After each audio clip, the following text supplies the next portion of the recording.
Palakkad പുളിഞ്ചോടിൽ ബൈക്കിലിടിച്ച് car കൽവർട്ടിലേക്ക് പാഞ്ഞുകയറി 2 പേർ മരിച്ചു.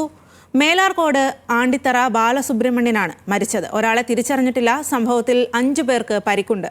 Driver Nenmara സ്വദേശി പ്രതാപൻ അറസ്റ്റിലാണ്.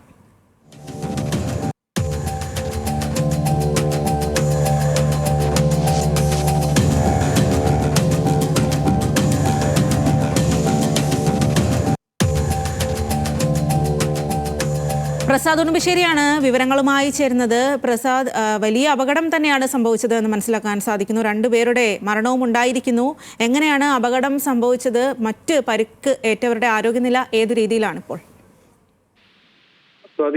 ഇന്ന് ഉച്ചയ്ക്ക് ശേഷം 3:30 ഈ സംഭവം ഉണ്ടാകുന്നത്. മേലാർകോട് നിന്നും നെന്മാറ ഭാഗത്തേക്ക് പോയ കാർ നിയന്ത്രണം തെറ്റി ഒരു ബൈക്കിൽ ഇടിക്കുകയായിരുന്നു. തുടർന്ന് തൊട്ടടുത്തുണ്ടായിരുന്ന കൽവെട്ടിലേക്ക് കൂടി ഈ കാർ വന്നിടിച്ചു.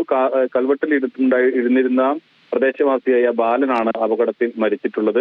അതോടൊപ്പം തന്നെ ബൈക്ക് യാത്രക്കാരനും മരിച്ചിട്ടുണ്ട്. പക്ഷേ ബൈക്ക് യാത്രക്കാരനെ ആരാണ് എന്നുള്ളത് തിരിച്ചറിഞ്ഞിട്ടില്ല. കാറിലുണ്ടായിരുന്ന ആളും അതോടൊപ്പം കൽവെട്ടിലുണ്ടായിരുന്ന മറ്റൊരാൾക്കും പരിക്കേറ്റിട്ടുണ്ട്. പക്ഷേ ഇവരുടെ പരിക്ക് ഗുരുതരമല്ല എന്നുള്ളതാണ് പറയുന്നത്.